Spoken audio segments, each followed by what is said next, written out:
Any good stories from the road? Pipe up. I wish we'd gotten to see a little bit more out of our punter. I'm starting to puke. It makes my stomach hurt. I thought he was going to die. I'm starting to throw up in my mouth a little bit. He's on the probiotics. Is Georgia playing the 1985 Bears this weekend or what? A lot of Todd talk. Rat poison proof. They're mongoose. We will not be hunted at the University of Georgia. I can promise you that. The hunting that we do will be done from us going the other direction. Howdy. Y'all, the last time Georgia had a home night game, Jermaine Burton was a Georgia Bulldog. A.D. Mitchell was a Georgia Bulldog. The Dogs were yet to win one of their back-to-back national championship games, and Shane Beamer got a welcoming to the SEC that I don't think he'll forget. But today, the Dogs learned they'll get that night game, that highly coveted night game between the hedges against that highly coveted opponent that everyone wants on the schedule, UT Martin. Wes, listen, you are as sharp as they get, but you left out the fact that Stetson Bennett, after getting inserted on the third drive, threw an interception and was persona non grata. That's true. That's where it all started. Yeah. Man, how different is it? But I will say this, Palmer and I had a little discussion today. When the game ends, it will have been darker outside. It will have been more night in Georgia's win over Tennessee at home than it will be that night. I do believe. At least very close to the same thing. It's going to be about as dark as that one was. Because 6 o'clock in September. It's gonna be a daylight kickoff. We're gonna get to see the Sanford Stadium lights. That's great. We kind of got to see them at the Tennessee game last year too. But 6 o'clock is listen, that's 2.5 more hours to get lathered up.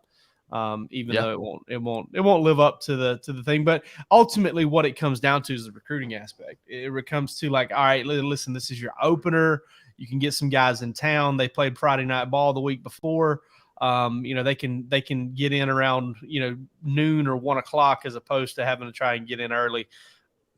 I think the bigger deal, and I'm not trying to be a negative Nelly here, but the bigger deal is Georgia's not going to be televised in game one. You're going to have to catch it on ESPN Plus or SEC Plus, which kind of sucks.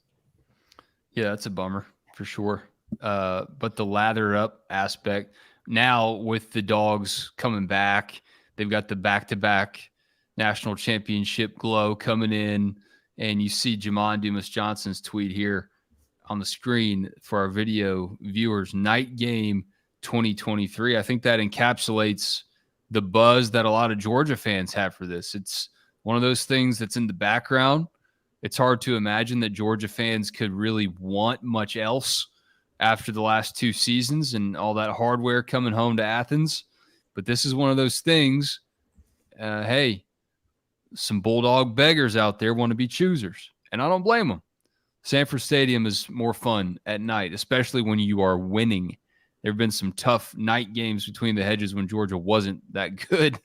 Georgia was just kind of scraping by some of these games, and I don't think that will be the case against UT Martin. But it is. It's an interesting dynamic when you have a fan base that really is riding high, higher than anyone else in college football, but they still are a little upset that they haven't had a night game. Now, there's also the contingent of the Georgia fans out there that are going to say, okay, it's UT Martin. Why can't we get, Ole Miss at home at night? When's that going to happen? When are we going to play Mizzou? When are we going to return the favor? Give them a night game atmosphere. Well, and I think that they've got CBS to thank for that and the SEC's current contract. To Matthew C., ESPN does this to every SEC team. Every SEC team plays one game on ESPN Plus, SEC Network Plus every year. So they would do it to Bama too. Here's one thing that I do think helps with UT Martin being the one that gets the night game draw. To me, I think it's better than Ball State because you've got the energy that is the first game of the year. I mean, obviously every Saturday has some energy to it, but I think that first time out on the field with a new offensive coordinator, new quarterback, new look team coming off of 2 straight national championships. I think that creates some energy already. And then you add a night game to that. It creates even more buzz. Yeah. What else could you want? Think about what Athens will look like that day as Carson Beck is throwing passes down there, warming up. You've got some light show going on before the game.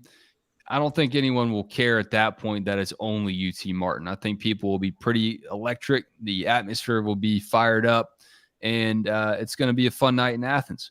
Now, here's the other thing, and again, to Matthew saying not for an opener, not for the first game, Georgia's playing an FCS opponent. That's the biggest difference. Is those FCS games are typically the ones that go to ESPN Plus, and Georgia just happens to play that in its first game of the year.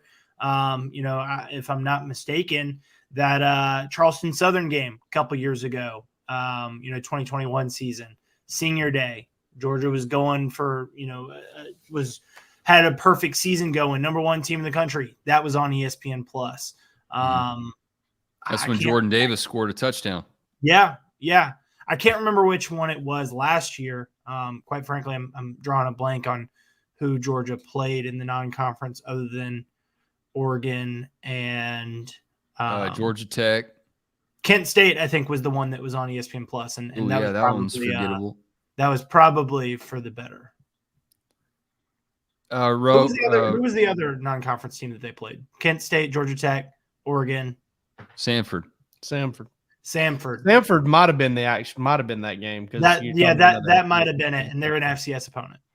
Yeah, and that was low key a stinker as well. That one wasn't very entertaining either. No, it's cool to go ahead and get the night game out of the way. I mean, the fact that it is what it is for an opener. You're right. FCS it still sucks. I mean, it's still I'm not going to claim foul or anything like that. It is what it is. But I think this season really comes down to something kind of Wes hit on earlier was can they get an Ole Miss night game?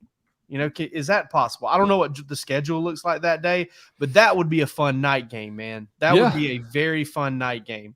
I don't necessarily know that Missouri would be. I've got visions of the last time Georgia played Missouri at night, and it was very boring. It was a 9-6 game. 9-6. Kenneth Towns MVP of that game for tackling in Athens. You're saying? Yeah. No, I'm saying that the last time Georgia played Missouri at night in Athens. Yeah.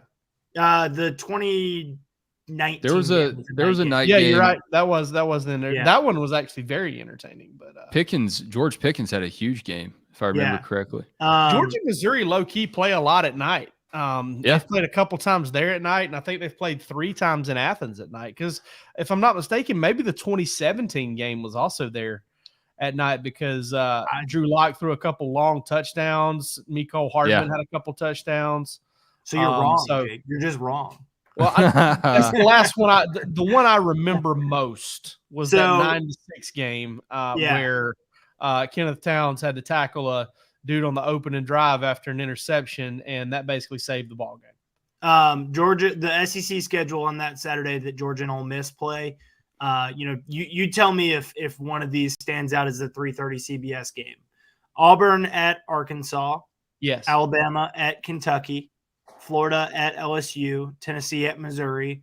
Vanderbilt at South Carolina. Mississippi State at I bet they'll take Florida LSU because it's CBS's last season doing the SEC. And I almost wonder if they're going to do a farewell tour with some of these rivalry games. But it really just depends on how good Florida is. I mean, if Florida can be just a little bit surprising and LSU can get out of the gate, then I think there's a chance for sure. One that intrigues me there is that Alabama-Kentucky game because, I mean, it does not feel like Alabama goes – first of all, Alabama doesn't play Kentucky that often. Got the Bear Bryant connection. I mean, to go to Kentucky – adds another factor to that, but I don't know. Ole Miss and Georgia is an enticing one for that as well. But they can play 5 games on CBS? Yeah, and I don't Georgia think can't- Georgia's schedule is going to get them 5 this year. No, absolutely not. You don't? Not on Tennessee, CBS. Florida. I mean, they've already got South South Carolina, Carolina, and Florida, Tennessee. Yeah, but I don't think I don't, and I may be wrong on this, but I didn't see this tag to it. I don't think it's the 3:30 slot. I think it's the SEC game of the week, and I don't think that CBS gets an SEC game of the week in week 3. You know what I'm saying? Like I think they're playing them at 3:30, but I don't think the SEC game of the week starts until like later. I'm not 100%. But I didn't see that. I didn't see it tagged that way. I saw the Georgia Florida game was tagged that way. Yeah, but I don't know. CBS You in the might graphic, be right there. But I mean, if you're say you do count that one, and you've got Tennessee, South Carolina, Florida, Auburn tends to be in that 3:30 slot. You know, Ole Miss could be there. I don't know. I think they could get 5. Plus, it's the 2-time defending national champions. I feel like CBS is going to try to get them on there as much as possible. Bro, you mentioned earlier about the recruiting aspect of this, and I don't know if I'm making this up or not. I seem to remember someone either speculating or Kirby Smart actually saying that he likes the noon games. Am I making that up? No, I think he talked about what he likes about the noon games, and that's the fact that they can get out of there, and they can get out of there and kind of get started on the next week. Have a chance to spend some time with family and maybe get a head start that next day on the other team. I don't think he's talked about, and I also think he has. Kirby's got this thing about kind of like trying to not come across as a whiner. Which I think a lot of coaches would. I wonder. Speaking of Mizzou, yeah.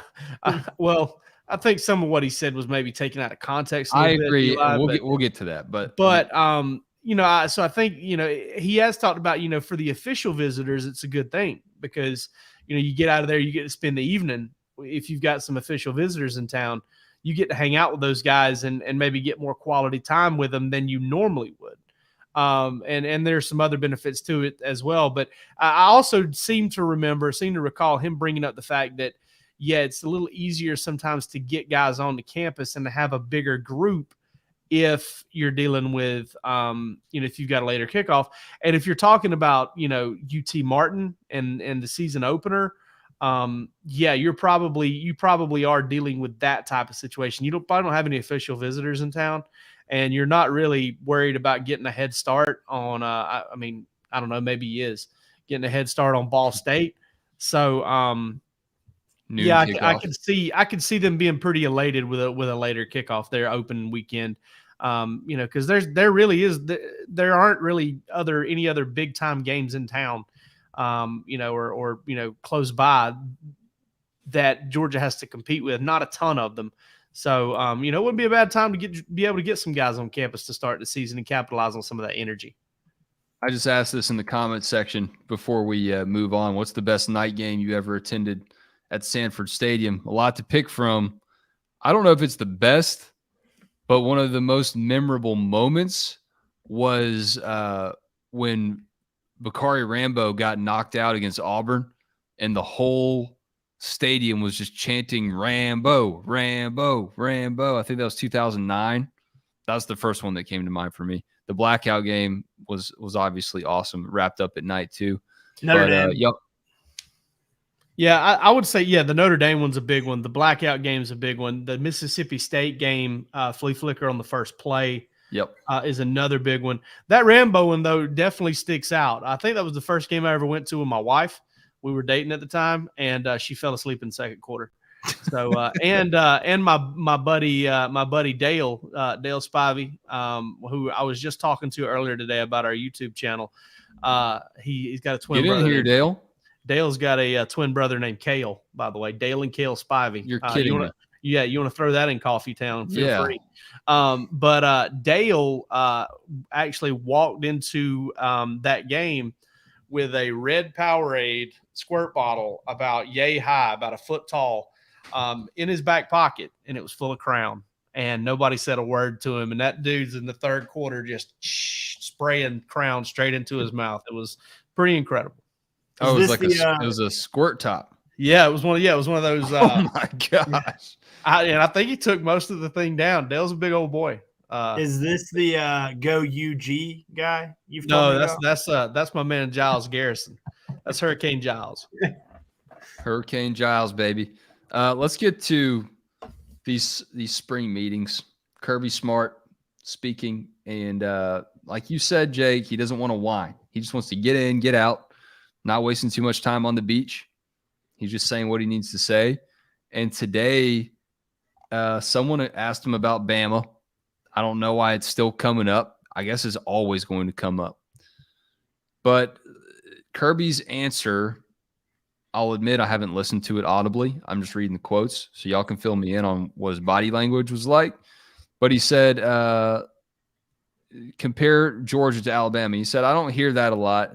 And second, I don't measure our program based on their program. We measure our program on doing the best we can do, and that's doing the best job we can each and every year. Our success is based on how we work out, how we perform, how we run, how we turn over the ball, how we convert third downs. It's really that simple. It's not based on another program. I've got a lot of respect for Alabama and everything they've done, but it doesn't have anything to do with us. The focus for us has to be on us. So, yeah, like the most cookie cutter Kirby Smart quote you could ever imagine. But when I read that, even just reading between the lines, I just see a guy that's like, why are y'all still asking me this, man? We've won 2 national championships. We beat Bama in one of them. Is it not clear to you by now that I'm not really looking over the fence at what Nick Saban has to do and how he runs things? We're doing things how we want to do them here, and I think they're working out pretty well. So I don't think – you said cookie cutter, and I agree it is. Man, I honestly think that this is just kind of how Kirby Smart works. I think that's how his brain works. I think that's part of being – listen, I hope we run our website the same way. And I know that sounds super corny, but I've got all the respect in the world for Roddy Nabolsi and Dean Legge and Mike Griffith and Chip Towers and everybody else who's on this beat. I don't care what they do, it's just what we do. Let's just do what we do the best we can do it, because what else matters? I mean, it doesn't. If I know what you're doing, it doesn't make me do what I'm doing any better. So then in fact, it probably has the other result. So I really just think that's the way Kirby's wired. And I think honestly, that's the way you've got to be wired to beat Nick Saban, to get there. Because I remember a few years ago, they were talking about Matt Landers, right? And I know, listen, Matt Landers is, he's a joke for Georgia fans. I get it, whatever. But Matt Landers struggled. Okay. He struggled at Georgia big time. And a lot of fans had this thing that he was loafing and he didn't care, or he just, wasn't whatever. And I think a lot of times Matt Landers there was kind of a focus problem with him, is he would try to turn around and look for the ball and maybe he had a hard time running full speed and opening his eyes at the same time. I don't really know. But he had an instance where he kind of ran near a ball that landed and he didn't turn around until way too late. And Kirby basically brought up in the press conference that they had been coaching him up to kind of just dig and look late for the ball. And I think that's what, we would all do well to do, is just to dig and run as hard as we possibly can and not really, turn around and see what's back there. And I really just think that's the way he's wired. I'm sure he's maybe tired of answering that question. I think probably he gets perturbed by that question simply because it makes him think about something other than what they can do to get better. And I think that's really all he wants to think about.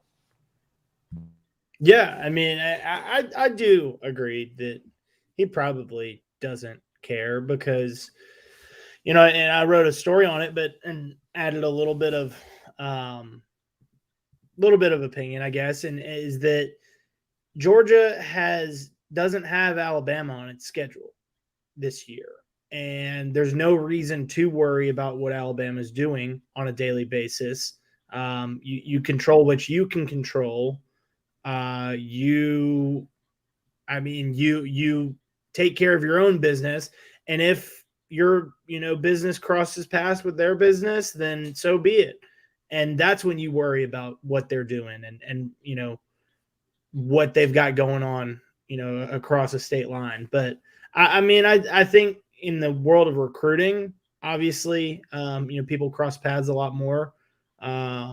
and obviously Georgia and Alabama being the two of the top programs in the sport cross paths.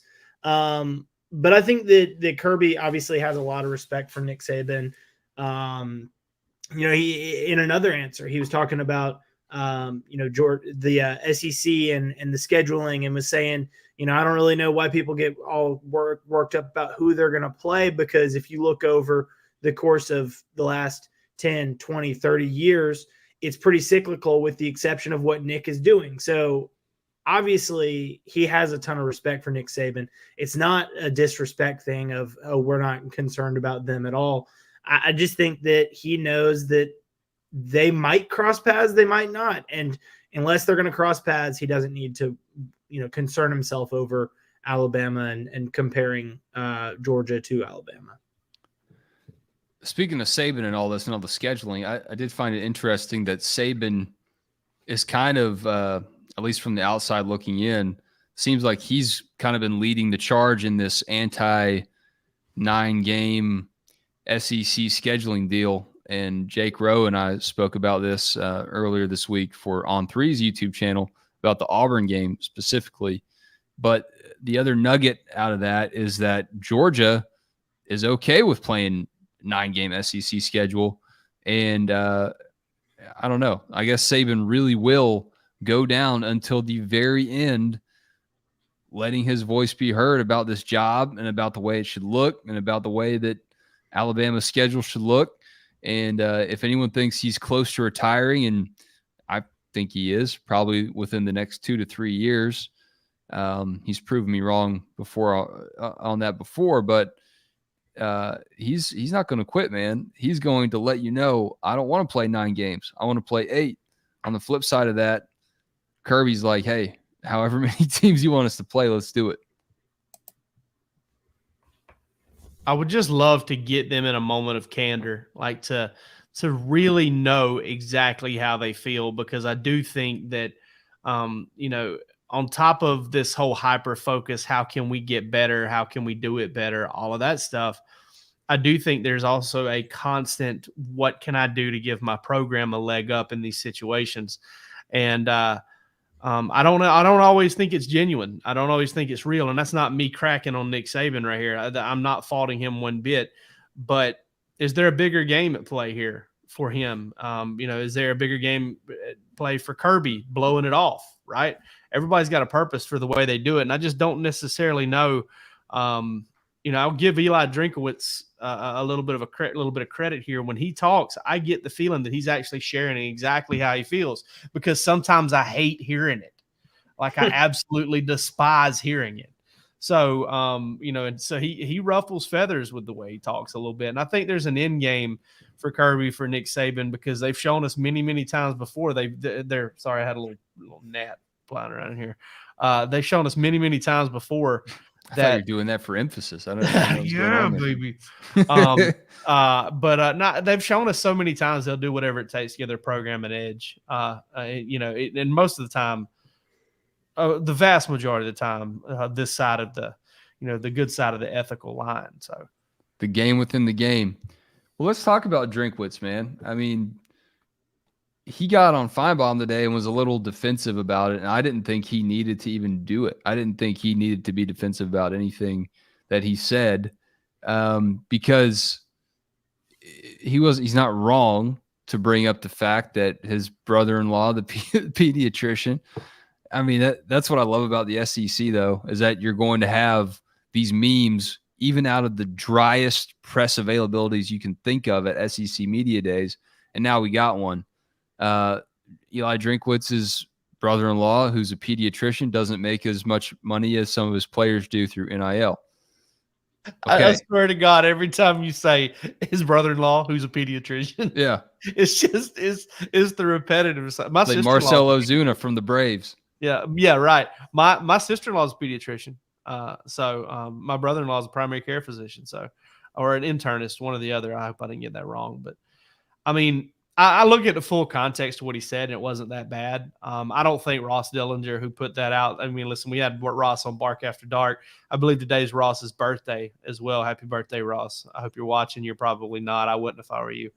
But he's probably having a drink in Destin right now. I hope so. Maybe at Beauchamp's. But he's a good reporter, and I don't think he was trying to get everybody fired up. I think it was more of just kind of like, kind of that stream of consciousness type stuff. But ultimately, he's not wrong. I'm all for these guys getting whatever bag somebody will pay them. That's the American dream, right? I mean, do something well enough that somebody will pay you, even if they overpay you for it. Everywhere I've ever worked in this business has overpaid me because they've paid me at all.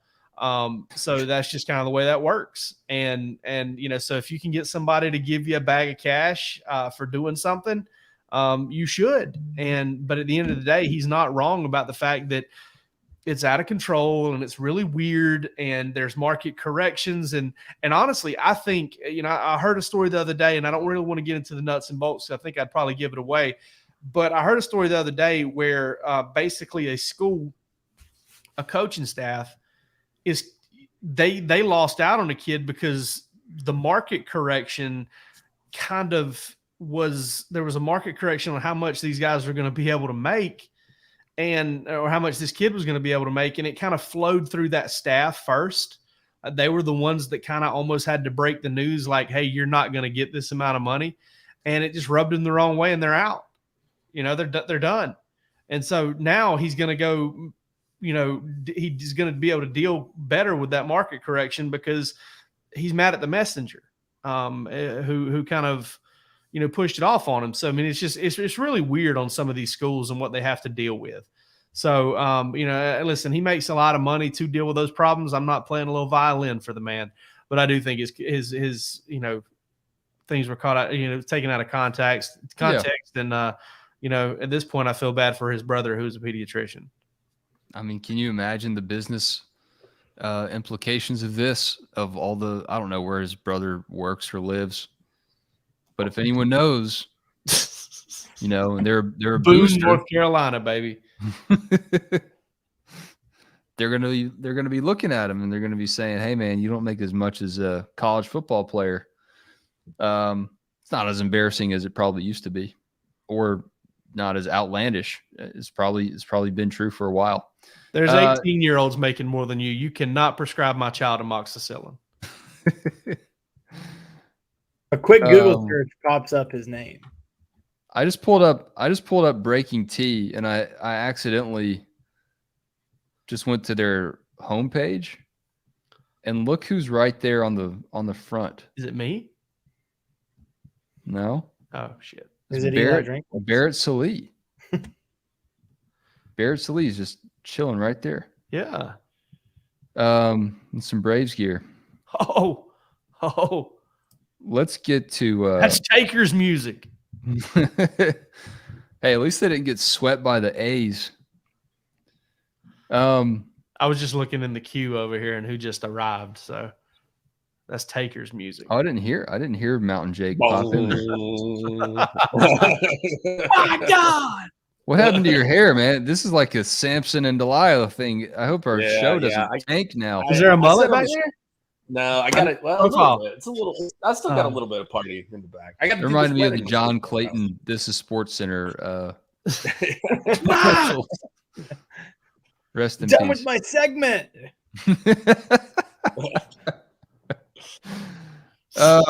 Well, as we welcome Jake Roos in, we also welcome the elite lineup of Breaking T apparel. And I'm still checking. I'm refreshing, and look what's back in stock. Oh, never mind. Stetson's still sold out. But Brock Bowers is still in. And these national championship T-shirts, hoodies, all that stuff. You need a new Georgia T-shirt this summer. You've ruined the armpits mowing the lawn of your favorite Georgia shirt. It's embarrassing. Get a better one from Breaking T. There's a link in every episode show description, whether you're watching on YouTube or listening on Apple or Spotify podcast. Jake Roos, just in time. You have this down to a science, man. Like, you know better than I do how this show's going to time out. What can I He say? must be watching from behind the scenes. Yeah. I don't see him back there. our guy Rusty Manziel is in Nashville for the Elite NIL. Am I saying that right? The NIL Elite Series. NIL Elite Series. Brought to you by Mizuno. Brought to you by Mizuno. No swag. We need some of those Mizuno bucks. We need some swag is what we need in our show. Yeah, if Jake's going to go play golf so that he can bring on commitments, he needs some Mizuno gear. Oh my God, Palmer, are you just like revealing our show strategy? No, I mean, I got to give Palmer some credit here. Palmer is a serious hype man right now. I didn't even think of that angle. I was playing golf when Georgia got a commitment from Dylan Raiola. I mean, listen, we need to put my Venmo down here. Okay. I promise I'll only use it for golf stuff. And, if you guys want commitments, you do with it what you will. I'm not going to ask. Yeah, listen, I'm not saying it's going to happen this weekend. I haven't heard any buzz about it, but I'm on vacation this weekend and you're on vacation this weekend. So it's probably boding pretty well, I would say. Dang. Yeah, for sure. Gonna have to be on the ones and twos here. Rusty caught up with a few recruits. He spoke with Ryan Wingo. He spoke with Ryan Puglisi. And he just did a simple little exercise. He just asked them to say, Kirby Smart is. And these videos that I'm having a hard time pulling up are on our YouTube Reels Shorts and our Instagram Reels section. So you can hear it for yourself. But Ryan Wingo, when he was asked, he said that Kirby Smart is the hard-workingest coach that he's ever met. And Ryan Puglisi said the best college football coach in the country. It's pretty good. Pretty good connection there. If we went around the horn here, I know we just spent the whole last segment talking about Kirby Smart. But if y'all thought about Kirby Smart in the context of recruiting or what he's accomplished, what he's done, what would y'all say to the prompt Kirby Smart is? Brooks, we're not getting Livy Dunn on the show unless Palmer works with magic. I don't know. Kirby Smart is a madman.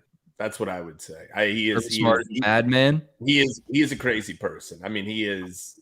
I don't know how the guy does it. I really don't. I don't know how anybody in his position does it, to be honest with you. And I'm talking about down to triple or down to D3 ball. I mean, it's a tough lifestyle that these guys live.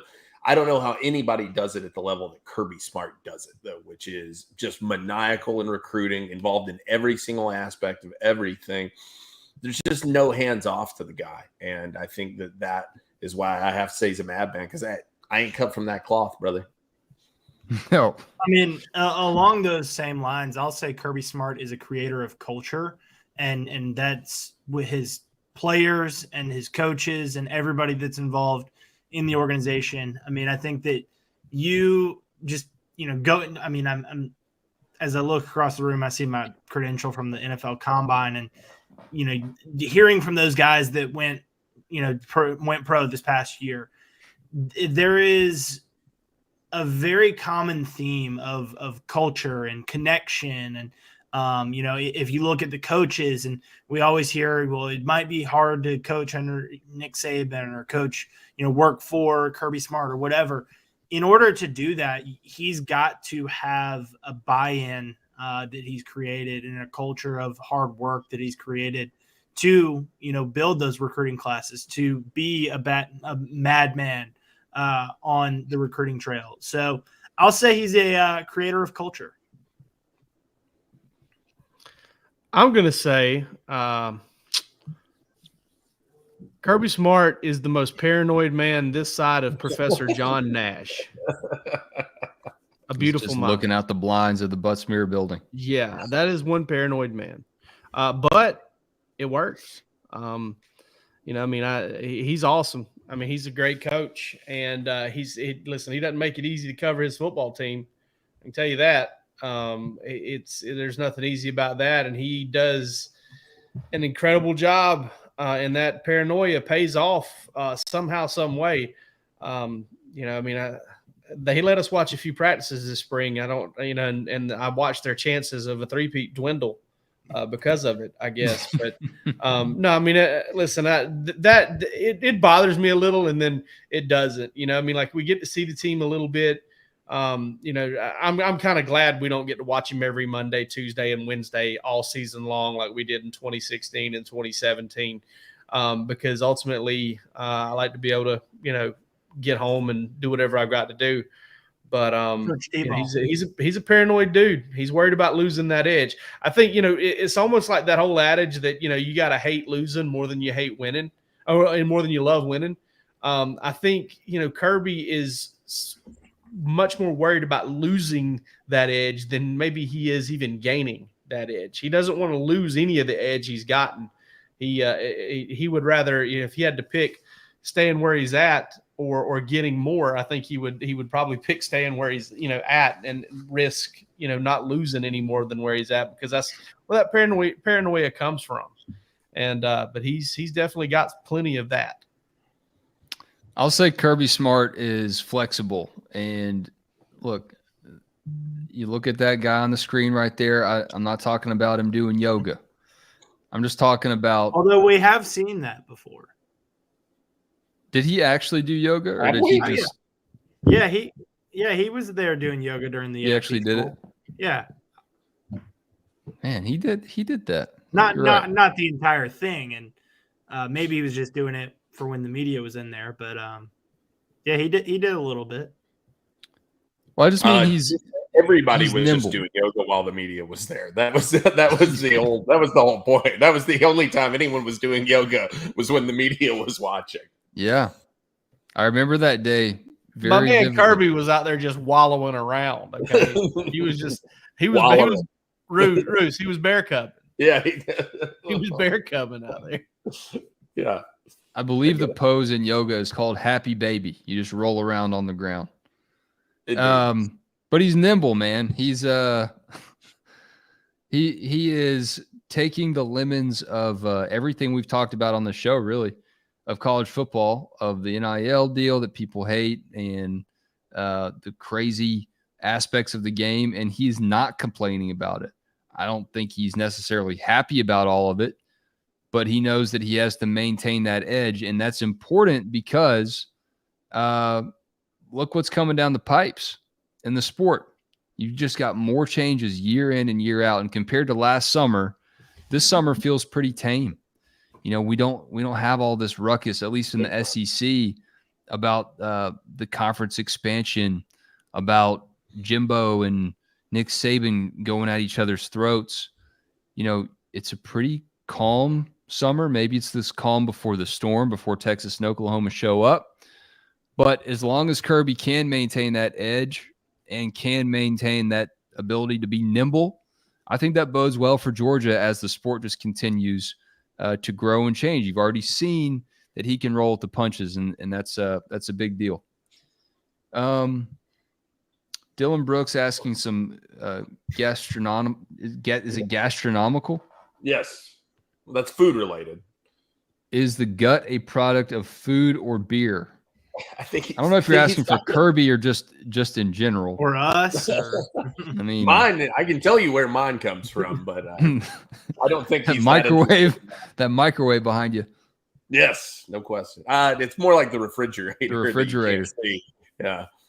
No, listen, I don't know. I'm not going to speculate about Kirby putting on a few pounds, man. It's a stressful job, It's a stressful job. I mean, I'd be out there burning heaters left and right like it was the 1960s, dude. I mean, I'd be smoking on the sidelines if I had that kind of stress on me, man. Yeah. I don't know how he's not. I do encourage people to get over there and read all the stuff that we've had come out of this Elite NIL series. It's been incredible. Rusty's gotten us some great stuff. 5-star updates all over the place. Guys who are looking heavily at Georgia. Just get in there and check it out, because it's some great exclusive stuff ahead of this OV season. And like I said, I think it's just a really neat thing that they did. I think it's a cool. I think it was a cool concept, and I think that they pulled it off well. If I know Shannon Terry, I think it's probably done up to the nines. Yeah, Kirk Herbstreit was one of the keynote speakers, and he told J.D. Piquel that the culmination of the last 2 years for Georgia is just a reality when you win that many championships back to back. And Kirby's got to find a way to reload the roster to maintain the edge. Well, I think they're doing that, man. I think they're more than doing that when you look at Georgia's 2024 class specifically. All right, let's chop some wood. It is a Chopping Wood Wednesday. I will hand the axe to Mountain Jake to start. All right. I'm chopping wood on the first big official visit weekend of the summer. They already had one official visit weekend, which was, 2 weeks ago, I guess. But this one is loaded from top to bottom. And so Georgia has a real chance. I know I've said this repeatedly, but I seriously believe it. Georgia has a chance to set the bar for how these guys view their visits coming up. And you heard that from guys who took those official visits a couple weeks ago. Casey Poe in particular said that Georgia had set a really high bar for the remaining visits that he had lined up. So just some absolutely huge names coming into town. Justin Scott, Williams and Larry, Dylan Stewart coming to town, Ryan Wingo, Jared Gibson, you got them all up here, Peyton Woodyard. They've got a great contingent of their commits coming too, which is nice, and that's always very helpful as well. But listen, there's some dudes they need. Justin Green right there, buddy, that's about as big of a name, I think, as there is coming to campus this summer, because that is not a deep class at that position. And so, they're in a dogfight for him, and he's an outstanding player. Jordan Ross will be here in a couple weeks, another one of those edge guys, but you need a couple of those guys in this class. Not feeling great about where things stand with Edric Houston. So this Justin Green visit, really, really huge this weekend. And I'm looking forward to see if Georgia can deliver on it. But like I said, if for Kirby and those guys, it's an opportunity to set the bar and make sure that these kids know that Georgia is different. And I make sure to ask kids that question every time I talk to them. What makes Georgia different? Georgia works to differentiate itself in a multitude of ways, but these official visits kind of really hammer those opportunities home. So stay tuned to DawgsHQ. I'll be back on the radar probably like Sunday evening-ish. But Rusty and Palmer and Wes will have you held down with all that. But it's gonna be a crazy weekend for sure. So here's to diving back in with the heavy OVs. Shout out to my one of my high school football coaches, Todd Welburn, at Mountain View, where Justin Green plays. Mountain View, one of those upstart schools in Gwinnett. You got to kind of find your players. You got to pull them together before they really start matriculating in there. It's hard to do, even in Gwinnett County. And Mountain View, kind of an afterthought for a long time. And now you got talent like Justin Green coming out. That's pretty special for them. I will chop wood about Nolan Smith, man. He's been making the rounds with some Philadelphia media. He was on the Green Light, I believe it's Green Light show with which Long brother Chris is that? Long. Chris Long. Kyle Long is always in my Twitter timeline. As Ryan Russillo calls him, Tallahassee Thor. That's not that is not an inaccurate statement. But Nolan Smith on with Chris Long on the Green Light show, and y'all definitely need to check that out. I'm not going to play it on this show. We got some advertising sponsorship that YouTube doesn't like it if there's a lot of foul language, but Nolan Smith is a dog. That's all I'll say. He's talking about, one of the clips going around about how he can't wait to play in the cold weather because he doesn't care how cold it is, and he's ready to mess up some players that are from warmer parts of the country that are thinking about how cold it is. The Eagles got a really, really good football player and a really, really sharp dude as well. And the other clip going around that really started this whole Nolan Smith renaissance for me this week, there was a behind-the-scenes clip from when he got drafted and got the phone call from Sirianni, and he said, "Coach, give me the playbook. I want the playbook right now. I want to show you why You picked me. And I don't know, some stuff coming out on Nolan Smith after the fact. And now that he's in Philly, I'm not even an Eagles fan, despite what my Philadelphia Bulldogs shirt will say when I get it. And I'm excited to see Nolan Smith play for the Eagles. Yeah, Palmer hounded me to get his. He's not even wearing it. What a loser. Palmer, what are you wearing under that quarter zip there, man? It's a shirt from the concert I went to on Sunday. Little tie-dye Tom. Palmer's your analysis came back, by the way, and dirty. So I will chop wood. Since I missed the show on Sunday at another show, I'll chop wood about the Georgia baseball opening that's out there.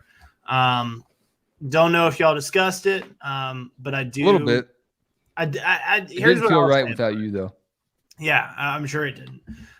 Here's what I'll say about it is Georgia is going to be an attractive job. Being in the SEC adds to that. Being in, just like it is for football and basketball, maybe even more so, baseball in the Peach State is important. And, I talked to a former player. I'll have that story out tomorrow, so come check it out. He's from Cumming, Georgia, and I think that's where he's from. He's from the Atlanta area.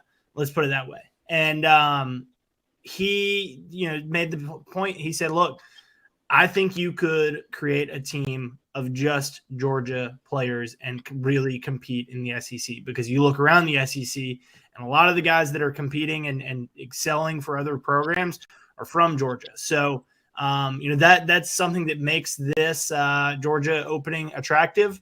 I think that it's going to take somebody that is eager to get out there and recruit, excited about the opportunity. And I think that Georgia is showing, now more than they have in the past, an investment in baseball, and an investment in some of those other sports besides football. They're showing that, and I think that'll be attractive to a coach. So, did a little bit of flight tracking. Obviously, there's a lot of speculation that's involved with that and who's on those specific flights. But come on over to our board. We're discussing Georgia baseball, and like I said, we'll have a story out for our subscribers tomorrow, talking to a former player about what he wants to see in this head coaching hire. What's a name like? Say there's a coaching candidate out there, Palmer, that maybe people aren't thinking about or aren't talking about too much, that may be a surprising name on the list of candidates that you think would either be a good fit or you think is actually a candidate for the job? One that I think hasn't been discussed as much, and it's one that I did include on our hot board, is Rob Vaughn from Maryland. Saw on our board people were saying that he's been linked to the Missouri opening. So obviously there's an interest to get to the SEC, but he was named Big Ten Coach of the Year last year. Not sure if he was in 2023, but Maryland made the NCAA tournament. Last year they hosted an NCAA tournament regional, first time that they've done that. He's been a part of the four winningest teams now. All have 40 or more wins in Maryland history. So he's somebody that is attractive to me as a head coach, because I think that he is an eager recruiter, and he's done it at a public school where there's not necessarily some of the same advantages that you might have at a private school with as it pertains to scholarships of sorts, and the ability to provide some financial aid that you may not be able to do at a state school, or find your ways around that as easily. So he's somebody that's certainly on my short list if I was making this hire. I am not making this hire. Breaking you guys. Thank you for clarifying that. yeah, I will clarify. We are not making this hire. So Rob Vaughn would be somebody on my short list. And all right, there's obviously some others in there as well that have seemingly emerged as strong candidates. Call on Washington. Yeah. He's got to stay in Atlanta. Wash. Rob Vaughn, not to be confused with Ricky or Veronica Vaughn. Oh, That Veronica Vaughn. a guy I know. Him and her got it on. Yeah. No, they didn't. Man, what a great Adam Sandler movie. Probably the best if you really think about it. I want to first of all, I want to hit up my man Craig Lawson. I think it is up here about Greg Sankey. Listen, I'm not particularly entertained or enthralled with Greg Sankey. I do think he does a pretty good job. Man, you can talk to league presidents and ADs about all that. He's not the guy just pulling strings. All of that gets voted on. All that gets dealt with. And for what we understand at this point, I do believe Greg Sankey wants 9 league games, and he wants to try to figure out a way to work that out. So, that would, I think, preserve the Georgia-Auburn rivalry. But I do believe he wants to keep those rivalries in place based on what I know. So, you can call him what you want to call him, but that's the information I have. I'm going to chop wood on Ryan Puglisi. Not only is this guy not stirred up or not, shaken by the commitment of Dylan Raiola, but he has the two are joining forces. You could call them Batman and Robin. You can call them Roos and Roe. You can call them whatever. It doesn't even matter. I think it's really cool. I've never in my life, in my years of covering recruiting or my years following recruiting, have I heard of a story of a quarterback talking about how, hey, I'm going to team up with this other quarterback that the team is signing, this guy that I'm going to try to beat out. Does that guy look concerned about another quarterback? Nonplussed. That guy right there looks like he's gonna dip some popcorn into your bucket and send you off to see Super Mario. But whatever. He's a kid. He's a 17, 18-year-old. That's how they all look. But you turn on his film, you see something a lot different. And I think Matt Godwin gave us some really good information on him the other day about how the ball jumps out of his hands, Caleb Williams-esque apparently. But I mean, I think it's really cool that he and Dylan Raiola are forming that relationship. And listen, I talked about it. I saw Raiola in action. I saw him kind of, in a non-jerkish way, ordering guys around and kind of directing traffic during a throwing session. I was impressed by that. I'm impressed by the way this kid has embraced the idea that he's going to compete against somebody, but before he competes against that guy, and probably while he competes with that guy, he forms a relationship and they're going to try to help make their team better. Man, if you want to talk about Kirby Smart and what he really wants, that team concept is right there, front facing, with the two quarterbacks to recruit in this class. And time will tell whether this thing plays out and becomes a great thing or not. But right now, it's got all the makings of being something pretty awesome. I think you're seeing that dynamic with Beck and Vandergriff right now, too. I was going to say not all 17-year-olds look like that. Montavious Atkinson did not look like that. No, Montavious Atkinson looked like a 58-year-old smoker. He looked like a guy who fixed transmissions. He did. 100%. He has seen a bad torque converter or two. Julian Rochester, not a 17-year-old. Uncle Julian. Wise beyond his years. Guys, I appreciate it. Another good one in the books here. Thanks to the Jakes. Thanks to Palmer. Thanks to everyone telling us how to pronounce Dylan Raiola's name. Raiola. I mean, Raiola. That's guttural. Raiola is, I believe, a county in southwest Georgia. Yeah. It's an unincorporated township. Yeah. It's somewhere over near Quitman, I believe. It's where Ozzie Davis is from. Dylan Raiola. He's from Cogdale, by the way. Go Dogs from Tifton, Georgia for 3-23 from where Randy I was born, Payne. baby. That's where I was born. Blue Devils. Randy Payne with the most professional YouTube avatar, I think, of anyone on the whole website. And how in the hell there has never been a Randy Payne professional wrestler? I'll never know. Oh, I love it. There should be. Crowd Bateman country there. Y'all hit like and subscribe if you're new to this thing. I don't think many of you are in the comments. Maybe some of you viewing the show are. Hit like and subscribe. Join us every Sunday and Wednesday at 8:30 p.m. Eastern. And join Bark After Dark Mondays at 9 p.m. Go back and watch the magic that the Jakes and Rusty and Matt Godwin put on the screen on Monday night as Matt Godwin told you everything about what it's like to recruit the elite talent that Georgia has. He no longer works at Georgia. He is working somewhere in the private sector. Where does he work now? Wheels up. Wheels up, man. Golly. Amazing. Anyway, y'all go watch that show, man. Listen to it. There's some gold in there. There's some gold in their podcast episodes, Bark After Dark. And that's Mondays at 9 o'clock. Thanks for watching tonight. Thanks for listening. If you're catching us on a replay, we will see you the next time we're back here on the DawgsHQ YouTube channel. See ya.